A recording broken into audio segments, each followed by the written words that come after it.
Spoštovane gledalke, dragi gledalci, dobrodošli v novi epizodi oddaje Reflektor. Starši smo, ko pridejo naši otroci v najstniška leta, pogosto pred nemalo izzivi, ki se tičejo vzgoje najstnikov.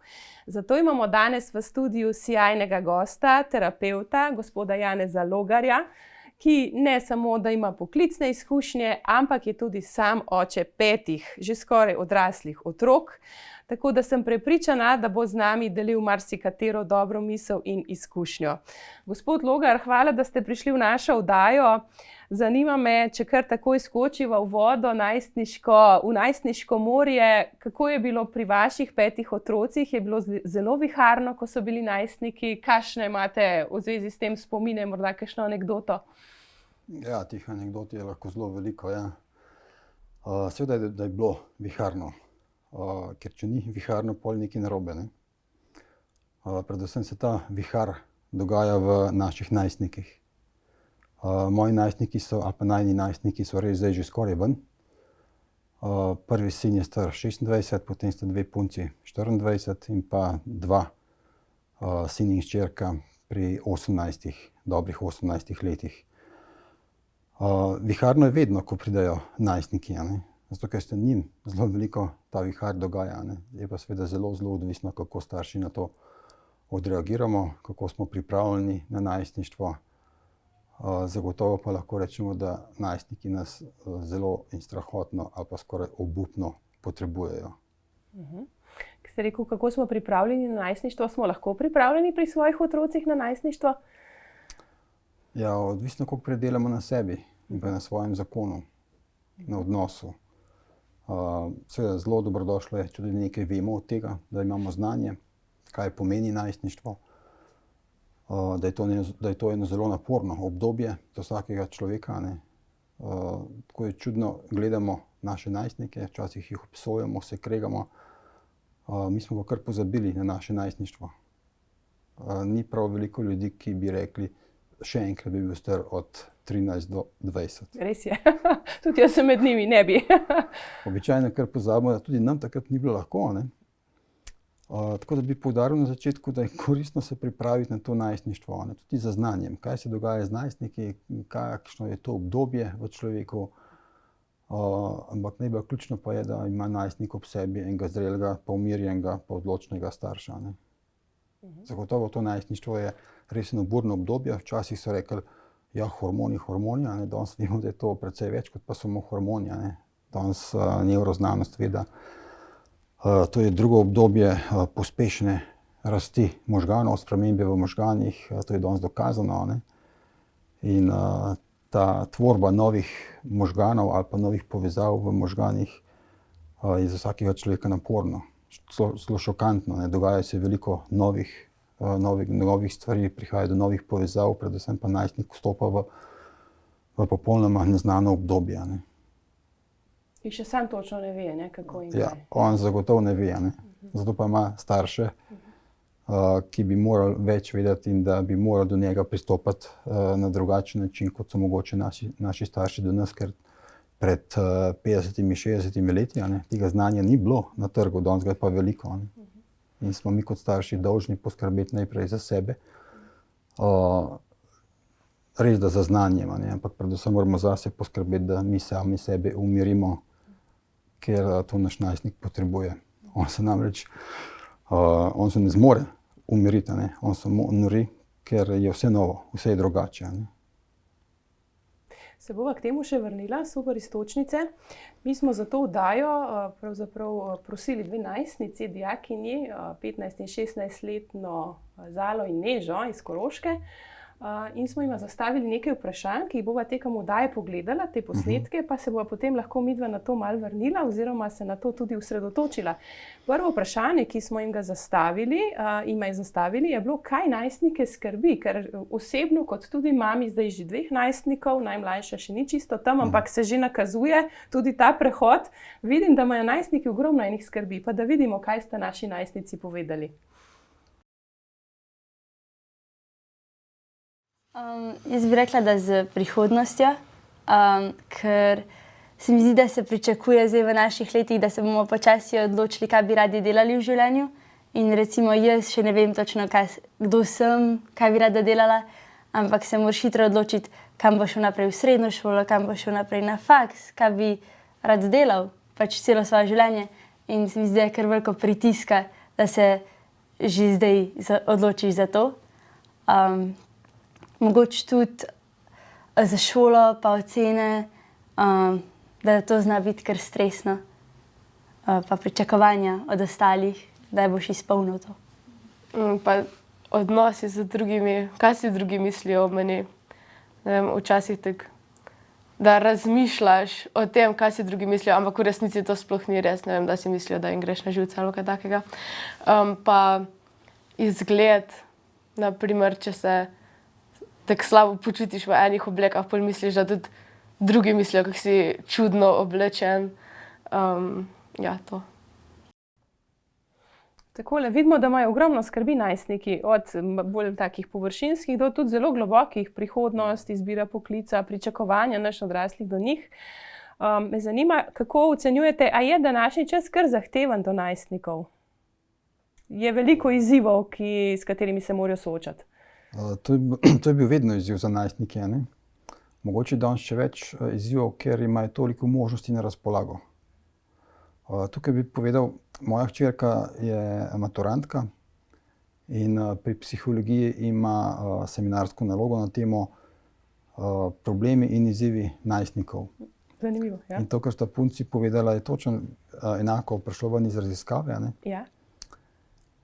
In sicer najstniki v povprečju, tako kot ti dve punci, poudarjajo skrb za prihodnost, kam se bom usmeril, v katere poklice, kakšen študij.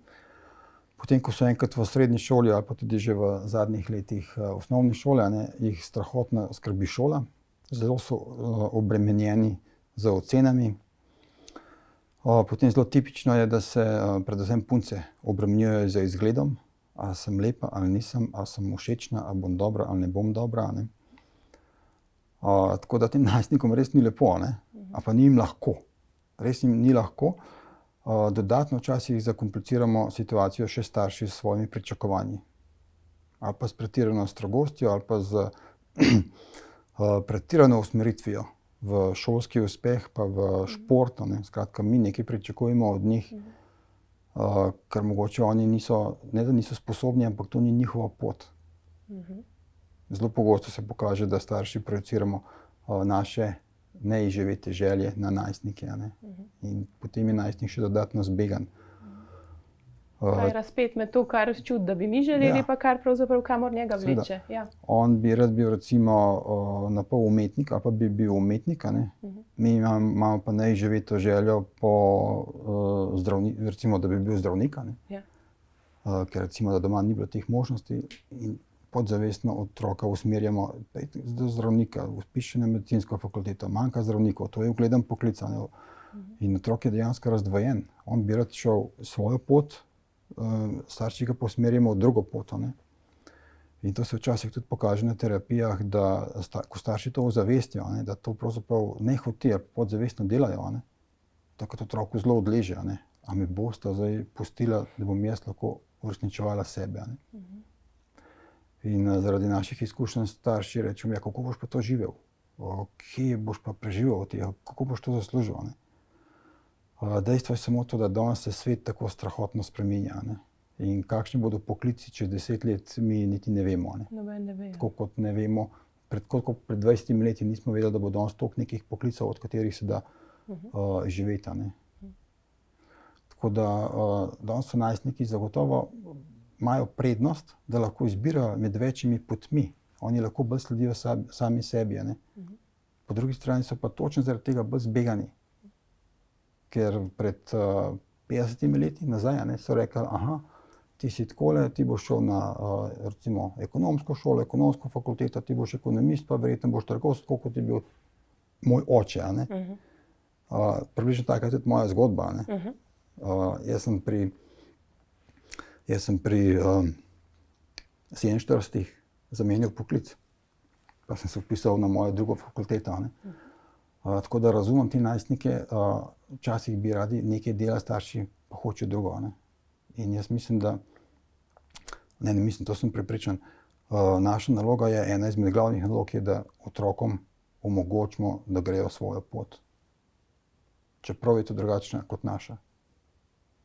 To pa tudi od nas neko zrelost zahteva. To zahteva veliko zrelosti, pa poguma, pa odločenosti, da je svet drugačen, pa da otroci niso dolžni slediti našim željam. Tako da mi smo jim dolžni omogočiti, da bodo sebe poslušali, pa da bodo šli svojo pot, ne? Kar je pa včasih zelo težko za starše. Ne?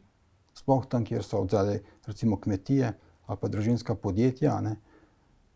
Tam so zelo prefinjene metode staršev, da svojega otroka pripelje, da bo naprej peljal firmo. Ne?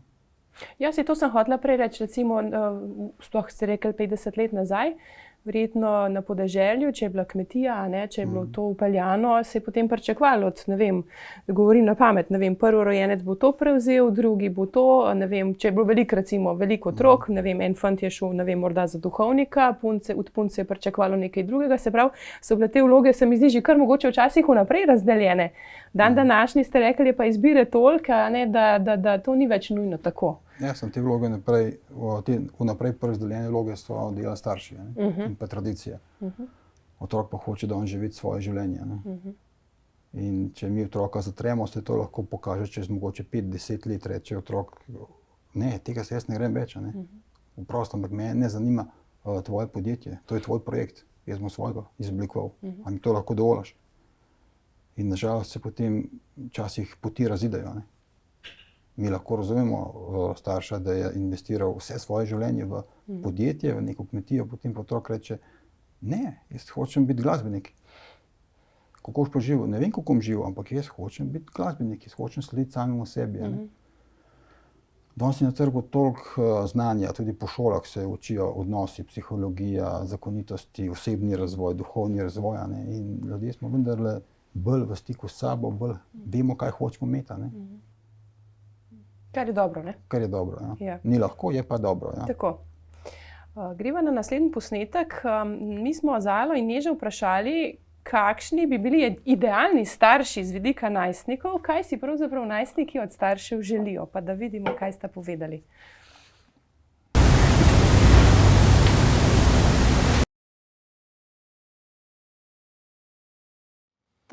Jaz mislim, da si na koncu si vsak najstnik želi imeti prisotne starše, tako da imaš občutek, da so tam za tebe, da jih zanima, kako si, ampak da je to mogoče včasih v momentu težko videti, da se ti zdijo vsiljivi, pa zakaj me spet sprašuješ, kako sem, ampak na koncu čez nekaj cajta pogledaš nazaj in ti to veliko pomeni. Ja, da se pogovarjajo s tabo, da ti povejo, kaj je prav, pa ne, pa da te tudi pohvalijo.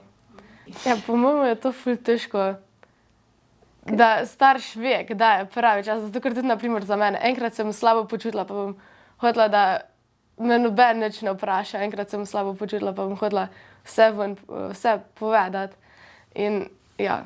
Mislim, da še sami ne vemo, kdaj smo pripravljeni dati ven ali pa kaj hočemo zdaj od staršev. In težko starši povejo, kaj hočejo od nas, če še sama ne vem, kaj hočem. Simpatično, ne? Pa zelo resnično se mi zdi, kako sta punci povedali, kako biti dober starš. Kaj je pomembno, da si dober starš najstnikov? Karakteri smo različni, situacije družinske so tudi različne. Ampak kaj so tiste, bi rekel za vas, te najpomembnejše stvari, ki morajo pa biti prisotne?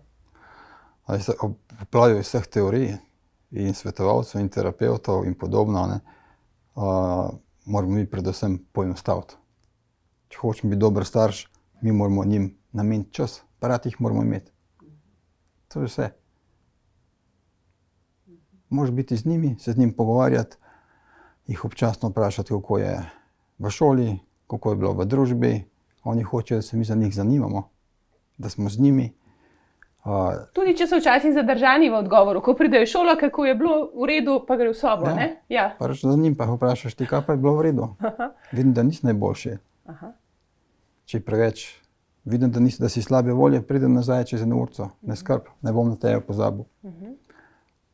Mi v nobenem primeru ne smemo prekiniti stika, ampak ga moramo mi negovati, to je naloga staršev.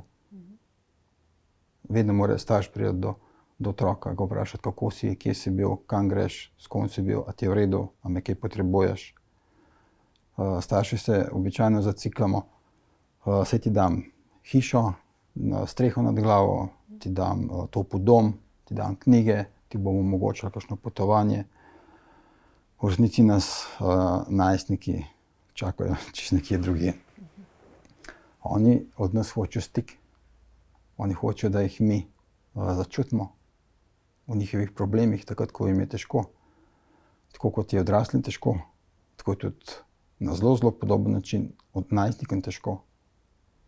S tem, da nimajo še možganov do konca razvitih, jim je še bolj težko. Ne? Mi smo odrasli, pa se znamo odločati. Oni so pa zbegani in ne vejo, kaj se jim dogaja. In oni pričakujejo, da se bomo mi za njih zanimali, da jih bomo spoštovali, da ne bomo šli stran. Tudi, če nas ven vržejo iz sobe, oni vedno čakajo, a ne bo prišel človek nazaj. A te je toliko vse, ali te ni, da boš ti vztrajal z mano. Ne? Oni se hočejo pomiriti ob nas, seveda tega nam najstnik ne bo povedal. Jasno, da ne, se je normalen človek, odraščajoč, ne. On ne bo priznal svojih slabosti. Ampak je na nas starših, da vemo, kaj se v njemu dogaja in da ne odnehamo z iskanjem stika. Se mi zdi, včasih starši smo zelo usmerjeni v to, da ne bi radi ponavljali napak, ki so jih naši starši recimo počeli, pri svoji vzgoji. Kaj pa narediti, ko se zalotiš, da si točno to naredil, kar je tvoja mama ali pa oče naredil in ti je šlo strašno na živce, zdaj pa ti to s svojim najstnikom tudi počneš? Ja, ko to že vemo, je pol narejenega. Takrat moramo mi se zavedati, nekaj sem naredil, kar je bilo meni narejeno. Potem je na meni, da jaz ozavestim, kako sem se jaz takrat doma počutil, da to predebatiram z mojo ženo oziroma z možem. In potem bom jaz lažje dostopal do mojega najstnika in bom drugače dostopal do njega, za drugo energijo. Če pa tega ne ozavestim, bom pa to ponovil copy-paste. In pa se prenašajo te vzorci. In to se potem zelo natančno prenaša naprej. Natančno, kot fotokopijo lahko, včasih. Ja, še bolj natančno, ja. To je kar težko opisati, kako natančno se prenašajo vzorci iz generacije v generacijo. Ampak vedno smo pa odrasli z možnostjo odločitve, da naredimo drugače.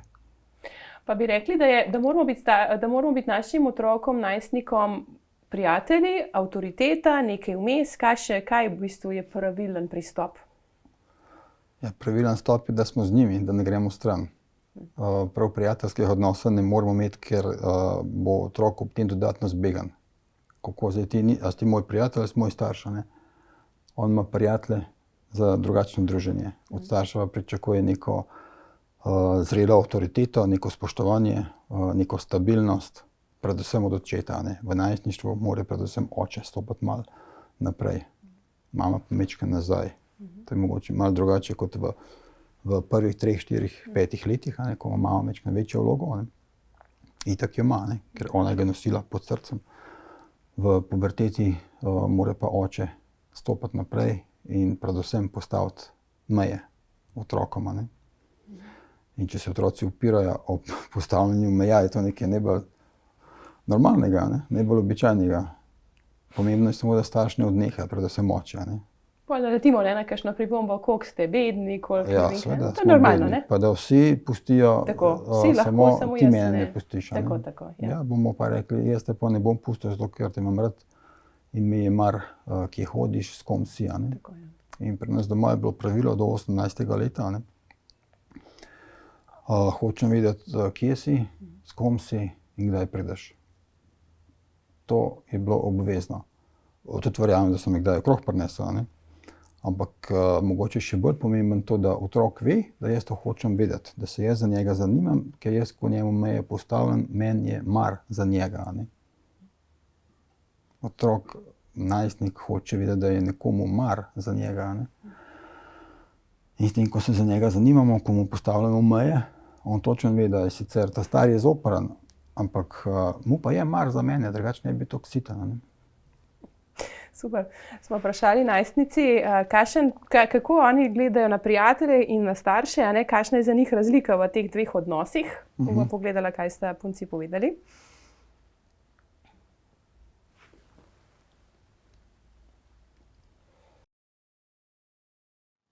Mislim, da so to tako dva fejst različna odnosa, ker recimo mogoče te kak prijatelj boljš razume, ker gre čez podobno stvar zdaj. Vmes, ko so tvoji starši mogoče šli čez to pred toliko pa toliko leti, pa je bilo to takrat drugače. Včasih so tudi starši problem, da pač se ti zdi, da pritiskajo na tebe in takrat mogoče ti bolj paše se pogovoriti o tem s prijatelji. Vmes, ko te včasih starši boljš poznajo, ker te poznajo že od skozi in vejo, kako osebnost imaš in ja, ti znajo oni boljš svetovati, pa ker so bližji čez to, glih za to. Oni so že videli posledice dejanj, ko so jih naredili in ja. To je vse, kar je nekaj dobro in pač fajn je, da imaš oboje. Meni se zdi, da pogosto imaš občutek, da lahko prijatelji nadomestijo starše, ampak jih tako res ne morejo. Me zanima, ko otrokom najstnikom so prijatelji grozno pomembni, a ne? Oni se mi zdi tudi gradijo potem izven doma v tej drugi svoji bolj samostojni identiteti znotraj prijateljskega kroga. Koliko imamo v bistvu starši pravice sploh posegati v to, ali imamo pravico se recimo opredeliti glede tega, so nam njihovi prijatelji všeč ali ne, recimo dekle punco, če pripeljejo domov. Kakšna je tukaj zdaj recimo naša pozicija v tej situaciji? Ali moramo sprejeti njihove prijatelje brezpogojno, kako te stvari gledate? Ja, zdaj, če rečem iz naših izkušenj, mi dva žena nikoli niso prepovedovala, ne, kakšnih prijateljev. Smo se pa o določenih prijateljih pogovarjali, kako oni živijo, kakšen imajo tam stil življenja, kako oni delajo šole, koliko ponočujejo, ali je to v redu ali ni v redu. Zagotovo nam kakšen prijatelj ni pogodu. Ampak tukaj mislim, da je bolj funkcija starša, da se zdaj o tem prijatelju pogovarja. Ker mi ne moremo izbirati prijateljev, tudi mislim, da nimamo pravice. To oni sami naredijo. Nas pa upravičeno kdaj lahko skrbi. In to je smiselno nasloviti, zakaj mene skrbi, ko si ti s tem tvojim kolegom. Njegov stil življenja ni najbolj zdrav videti. No? Pa če pogledaš njegovo familijo, ni raven prav zdravo na dolgi rok. Ti boš pa sam naredil, kakor veš in znaš. Jaz sam želim, da veš, da me malo skrbi. Torej, lahko povemo svoje mnenje. Recimo, oni živijo drugače, imajo druge vrednote in to meni ni najbolj prav, ampak lahko se pa pač družiš in boš sam videl, kako to deluje. Ja, na tak način. Kaj pa, ko pripeljejo recimo punco, fanta domov, kako pa se kakšen nasvet imate v zvezi s tem? To ste gotovo že večkrat doživeli, te situacije, kako ste sam sprejel dekle, fanta, recimo svojih otrok? Ja, jaz spoštujem njega, da je to izbral. To je njegova odločitev, njegova izbira. Zdaj, ponekod smo bolj kompatibilni, ponekod malo manj, ampak spet je zelo ključno, da otroka podpremo. To je tvoja odločitev. Ti si izrasel iz naše familije, ti si kakršen si, zdaj si izbral, kar si izbral. Spoštujem in ti želim srečno, če vmeš pa kaj rabo, me pa vpraša. Pri nas doma mogoče zaradi mojega poklica se nadpovprečno veliko pogovarjamo. Ravno to sem hotela vprašati, kako vi kot terapevt verjetno, kako otroci na to potem gledajo, se sploh najbrž napačno ne odločajo, ker imajo veliko možnosti. Ne vem, mi se o vsem pogovarjamo, pri nas ni tabu tem. Tudi o izbiri partnerjev, partneric, o prihodu novih ljudi v njihovo življenje, o partnerstvu, o tem skupnem začetku, pa malo kasneje, pa o zaljubljenosti, pa o spolnosti. Pri nas pravzaprav ni tabujev. In to mislim, da naredi neko sproščeno vzdušje tudi za teme, ki prihajajo, ki jih življenje prenese. Mi dva se ženo trudiva, da so jim na razpolago vedno za karkoli, kar se tiče debata. Spet je pa zelo normalno, da nekatere stvari rajš predebatirajo z prijatelji, nekaj pa za starši. In jaz vidim, da so prijatelji kot nek most proti odraslosti. Tako je. Spomnim se pa, da ko sem pred leti predaval na nekih osnovnih šolah najstnikom, teme, ki se jih najbolj tičejo. Ne. In mislim, da je bilo 5 razredov, se pravi 5 ponovitev predavanj, nekih delavnic. Ne. Vedno, ko sem jih vprašal, za koga si pa vi želite, da vas najbolj razumejo v teh vaših težkih letih, enoznačni odgovor starši. Vedno. Oni se želijo, da so od nas razumljeni. Ne. Je pa res, da s svojim vedenjem tega ne pokažejo. Ne. In mi, starši, običajno naredimo napako, ker se osredotočimo ali pa celo obesimo na njihovo vedenje, namesto da bi poskušali dobiti ta stik z otrokom. Ne. Sprav, mi štartamo na vedenje, kakšen si, kako se obnašaš, kako govoriš, v resnici pa pozabimo na čustveni stik z otrokom. Ne. In tukaj nas naši najstniki čakajo. Oni strašno hrepenijo, da jih bomo mi začutili v njihovih težavah in da bomo upali začeti govoriti o strahu, ki ga on doživlja. Ali pa da ga bomo hoteli vprašati o čudni žalosti, ko je simpatija propadla. Oni nas celo čakajo, da bomo kakšno besedo bleknili o spolnosti. Čeprav moramo tukaj prvo starši svoj sram predelati. Ne? Ampak tisto, kar bomo mi povedali staršem, otrokom o spolnosti, si bo otrok neprimerno bolj zapomnil, kot pa kar bo videl na televiziji, na ekranih oziroma od raznih svetovalcev v šoli. Tukaj vloga staršev je velika, da ne odpovemo, ne? Da nimamo tabu tem, predvsem pa nikoli ne smemo iskati čustvenega stika z našim najstnikom. Ne? Tam nas oni pričakujejo. Ne?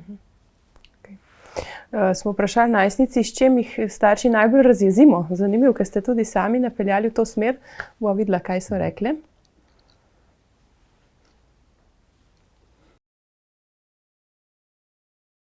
Da gledajo na take malenkosti, ampak odvisno, ker dan je. En dan bo na primer vse narobe zaradi ene stvari, drugi dan bo pa to neka normalna stvar. Pa tako mala stvar je in pol se pač pretiravanje, da pol, ne vem, nepospravljena soba in pol to postane debata za 2 uri. Ali pa, ja, pač odvisno, ker dan je, ker recimo včasih sem tudi jaz slabe volje, včasih so starši slabe volje in pol, če to trešči drugo v drugo, lahko nastane cela katastrofa zaradi ene šalice v sobi ali pa kaj takega.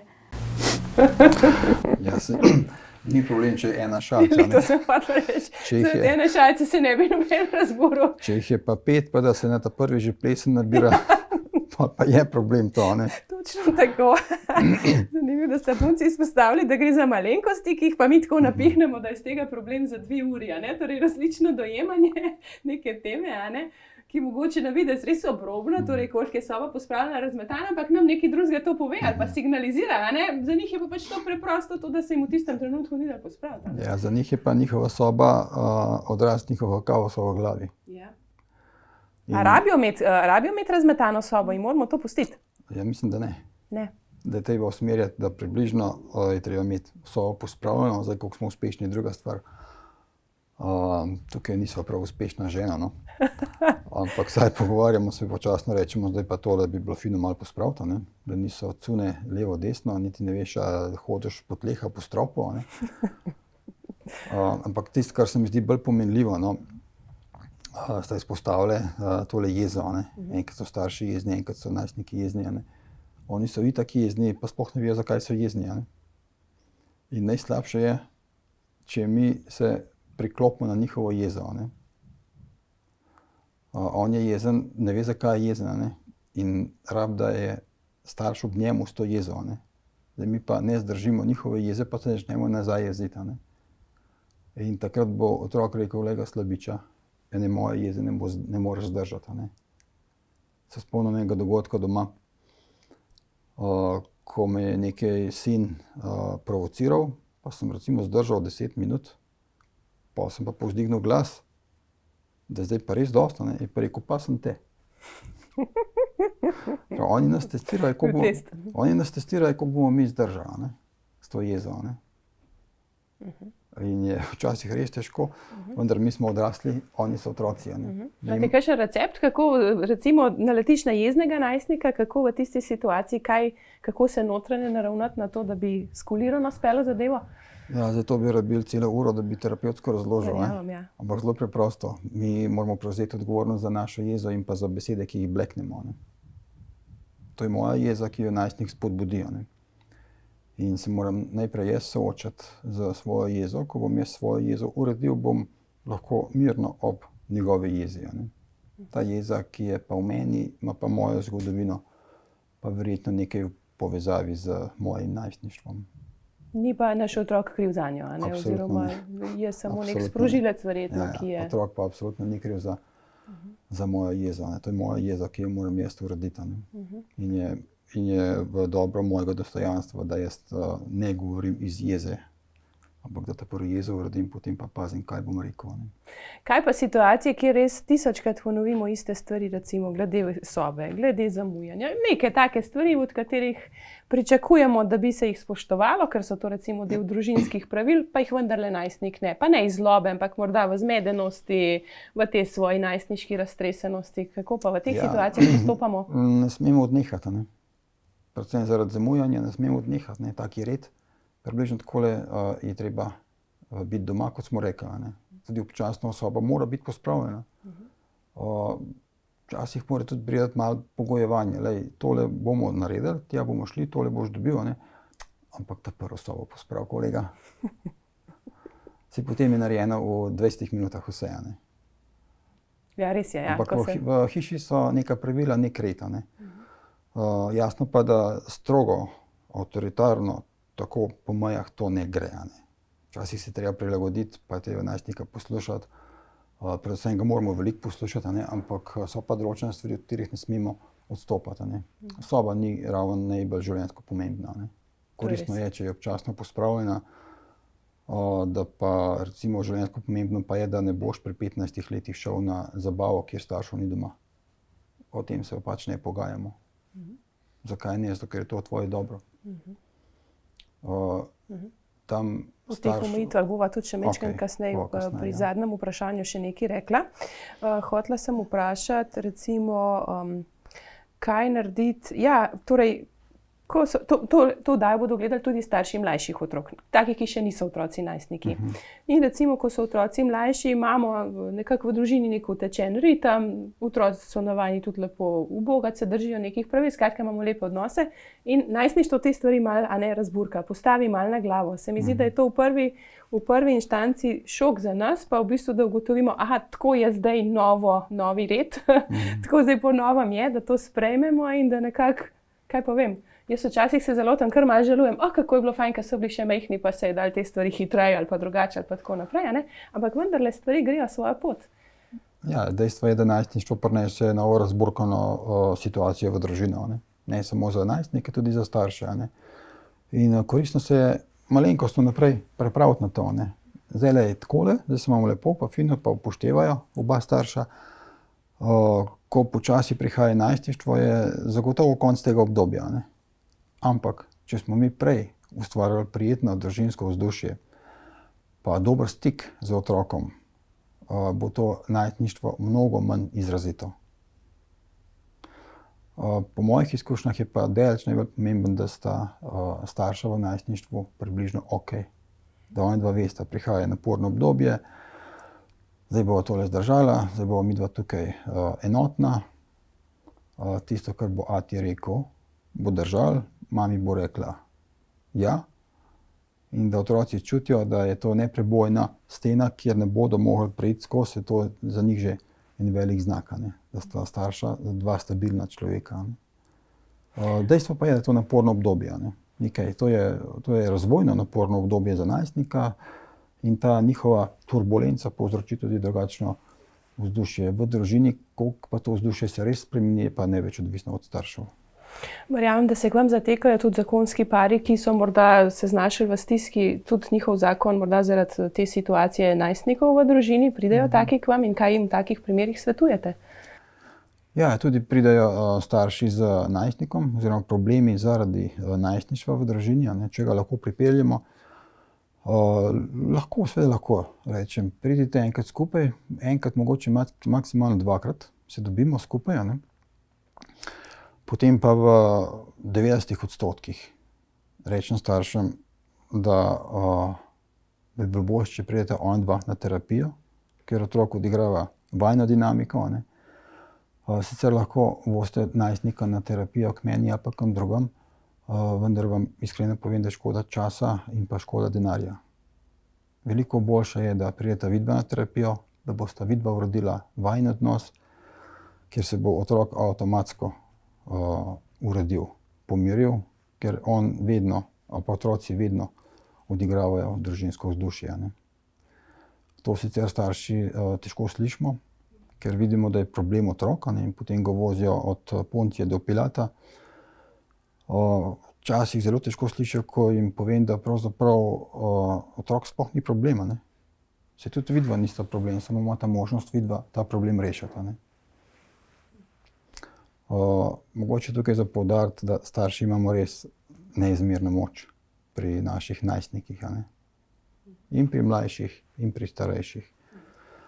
To so naši otroci in tukaj veljajo preprosti naravni zakoni, naravne zakonitosti. To pa je, da otrok se ne more upreti, da ne bi odigraval družinskega vzdušja. On to dela podzavestno in potem se mi, kot sem že prej rekel, obrnemo na vedenje namesto na čustvene vsebine, ki pa imajo precej večjo moč in pa vlogo v naših odnosih.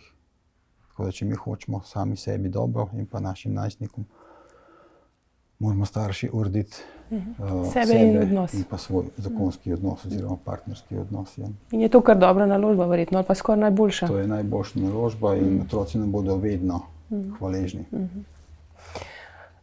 Punci smo vprašali še, obe prihajate iz družin z več otroki, tudi vi imate več otrok.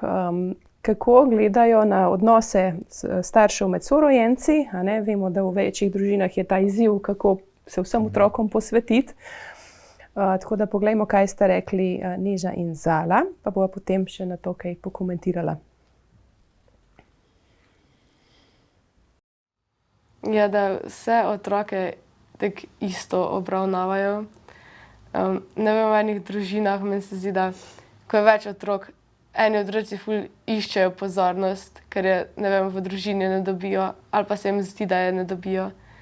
Marsikdo pač, kot si ti povedala, počuti tako, da je zapostavljen, ker se starši bolj fokusirajo na enega otroka, še posebej, če je na najmlajšega ali pa na tistega, ko pač zdaj rabi največ podpore in pač rabiš tudi razumevanje in da mi otroci razumemo, da ne moreš biti vedno središče vsega in hkrati starši, da vejo pač, da nam se nudijo to, kar rabimo.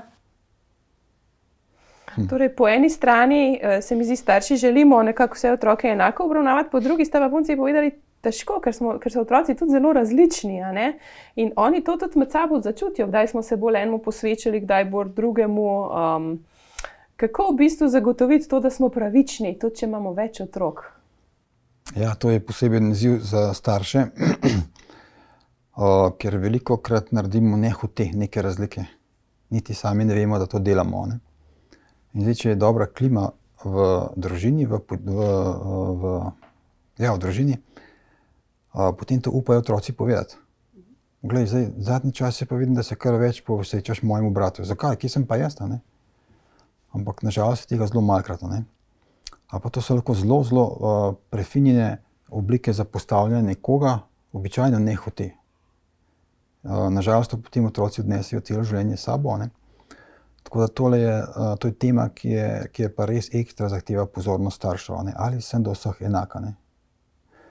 Koga zapostavljamo? Tistega, ki je manj zahteven verjetno, ali kako avtomatično, s katerim se ne rabimo toliko ukvarjati? Mogoče tisti, ki je bolj priden, ki je manj zahteven, ki je bolj pohleven, a ne? Ker je mogoče drugi otrok bolj jezljiv ali pa dela več problemov, a ne? In on na nek način izsili pozornost staršev z neprimernim vedenjem, a ne? Ta drugi pa nekako izvisi s pozornostjo staršev, a ne? To je res izziv za starše, še ko se zavedamo tega problema, nam večkrat spodleti, a ne? Ampak nujno je tukaj, da mož, žena, partnerka te stvari predebatirata, včasih ocenjujeta, a sva pravična, a sva enakovredna, ne, do vseh, ne, a sva enaka, pa še vedno ne bo to spodletela. Ne. Da se tudi časovno vsem otrokom malo skušamo enako posvečati, recimo, če imamo ta 1 na 1 čas ali tako? Kolikor je možno, ja, Kolikor pač. je možno, ja. Sploh tam, kjer je več otrok, je zelo koristno, da včasih namenimo čas samo enemu. Da gremo samo z enim na sprehod, samo z enim nakupovati, ne. Vendar pri družini z večjimi otroki to je precej velik izziv, ne. Jaz opažam, oprostite, sem vas prekinila. Želel bi samo še to poudariti, da odnos med sorojenci je neposredno zrcalo zakonskega odnosa. Torej v dobrih in slabih. Ja, če je med zakoncema veliko neizgovorjenih, potlačenih čustvenih vsebin, bodo to otroci odigravali, ne. Saj tega niti sami ne vejo, da delajo, ne. Ampak danes mi, starši, se ne moramo izgovarjati, da tega ne vemo, ne. Danes to vemo, ne. Zato je naša velika odgovornost, da če hočemo biti dobri starši, moramo urediti najprej samega sebe, ne.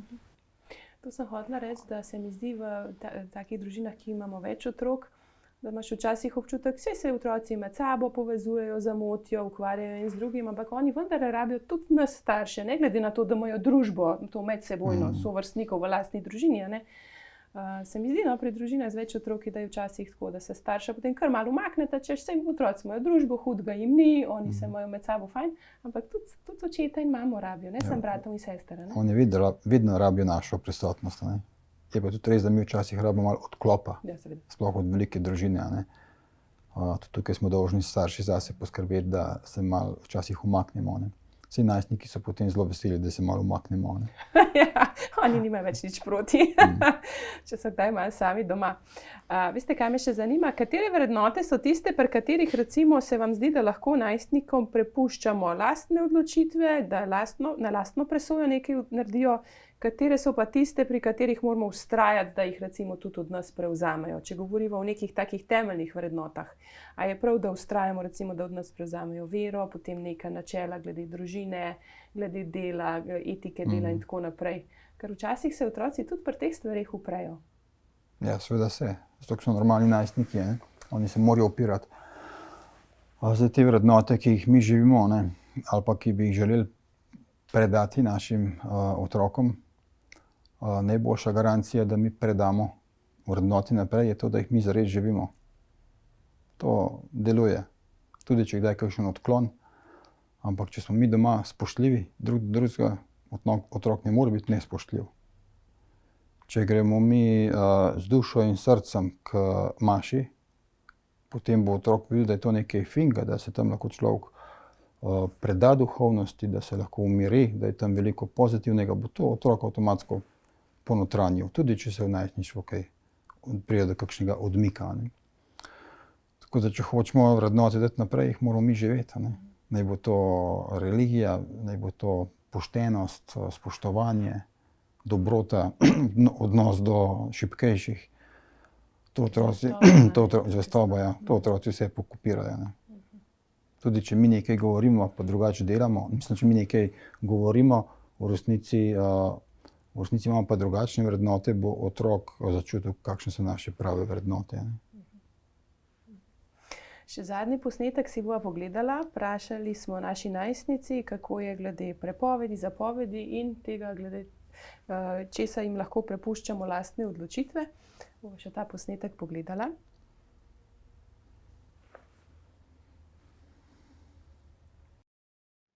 Za prepovedi se mi zdi odvisno, kako bo otrok to vzel. Zato ker lahko, da se mu bo postavila ena meja, ampak bo on bolj ful silo čez mejo.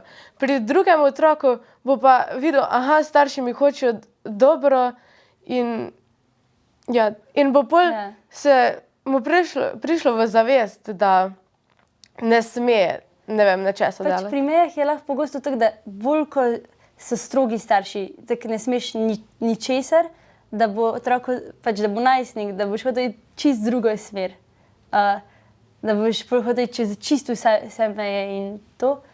Se mi zdi, mogoče da je fajn, da starši ti pustijo, da si tudi sam postavljaš meje, da sam ugotoviš, kaj je v redu za tebe, da si sam rečeš, mogoče pa tja ne bom šel, zato ker ni pametno.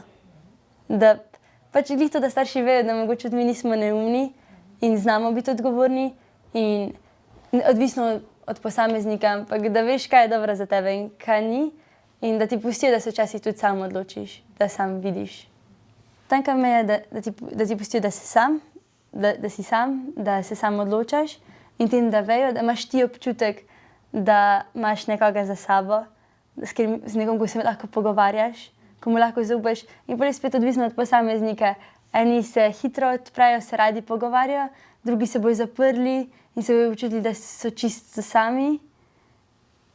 In zdaj starš mora neko to gotoviti, kaj njegov, kar je lahko taka misija nemogoče. Se bo otrok prej začel prav odločati, če se bojo otrok pa starš veliko pogovarjali med sabo. Mogoče, da povejo starši svoje mnenje, to bi meni bilo všeč, da povejo svoje mnenje, ampak sam se odloči. Ampak odvisno kakšna stvar, da se sam odločiš. Ja. Naprimer za srednjo šolo se meni zdi prav, da se otrok sam odloči, ampak da mu starši veliko svetujejo in se veliko z njim pogovarjajo.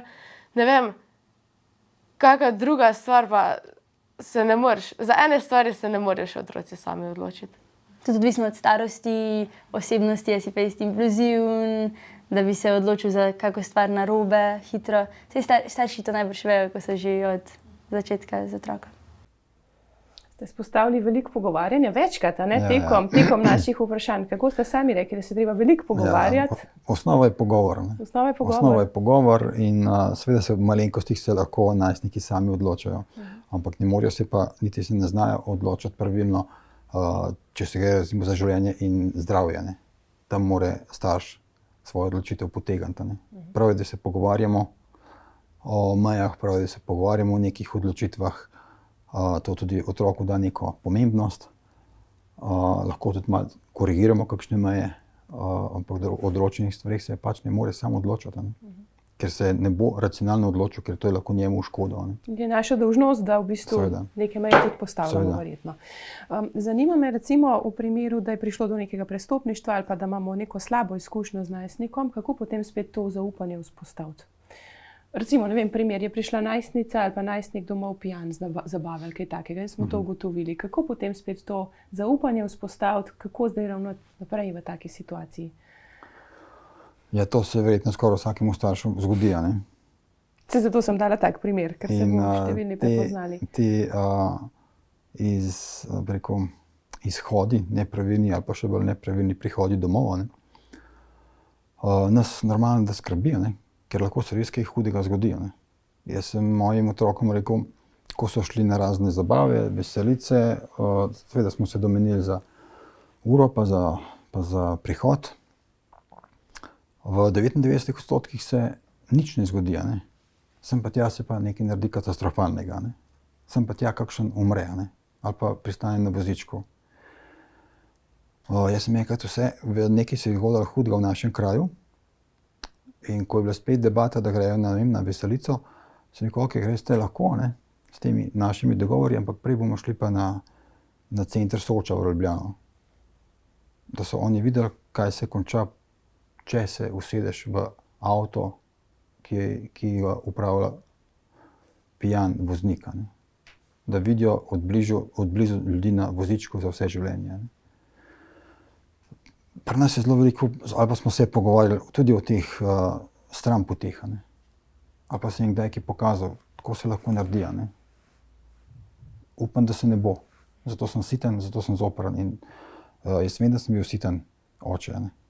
Včasih mogoče celo malo preveč, to mi danes nazaj očitajo. Ampak delamo starši vedno po najboljših močeh. Tako kot so naši starši. Tako. Sva pri koncu našega pogovora. Kot zelo izkušen mož, terapevt, oče, me zanima, kaj pa je čarobna formula za starševstvo? Čarobna formula starševstva je urejen zakonski odnos. Pika. Pika. Tako kot planeti krožijo okrog Sonca po natančno določenem redu, tako ko otroci krožijo okrog urejenega zakonskega oziroma partnerskega odnosa. Zdaj, če midva hočeva sama sebi olajšati vzgojo otrok, vključno z adolescenco, potem se moramo midva lotiti zavestno, včasih tudi strokovno, urejanje najinega zakonskega odnosa. Kako je biti žena, kako je biti mož, kaj jaz v sebi doživljam, kaj ti kot žena ob meni doživljaš, a se lahko o tem pogovarjava. Bolj kot bo midva uredila zakonski odnos, bolj bodo otroci živeli v mirnem vzdušju, ne. In to mirno vzdušje jim bo omogočalo približno normalno otroštvo, ne. In čim manj razburkano najstništvo, verjetno, čim manj odkloni. Itak bo, ampak te vrhove lahko najbolj porežeta starša, če bosta uredila sama sebe, ne. Če pa mi hočemo urediti zakonski odnos, moramo pa urediti sebe in pa svojo zgodovino in pa svoje strahove, pa užaljenosti, pa žalosti, pa neprijetne dogodke, ki smo jih mi doživeli v naši preteklosti. Tako da, če želimo sebi dobro, se moramo pogledati dejansko v ogledalo, kdo sem, kakšen sem, in to deliti in biti ranljiv za svojo ženo, svojim možem. To je formula, ki deluje skoraj 100%. Je pa res, da morata biti oba dva za to. To je pa res. Ampak je vredno tudi za naše otroke, a ne? Vredno pa je. Najlepša hvala za vse vaše modrosti, izkušnje. Sem prepričana, da bodo naši gledalci, gledalke veliko odnesli od tega pogovora. Jim želiva, kaj jim želiva? Čim bolj mirno plovbo po najstniškem morju. Mirno plovbo, pa veliko moči, Tako. Pa medsebojnega sodelovanja. Tako. Hvala vam za ogled. Všečkajte nas, delite tole objavo, če se vam je zdela koristna, da jo pogleda še kdo drug. In se vidimo v naslednji epizodi oddaje Reflektor. Srečno!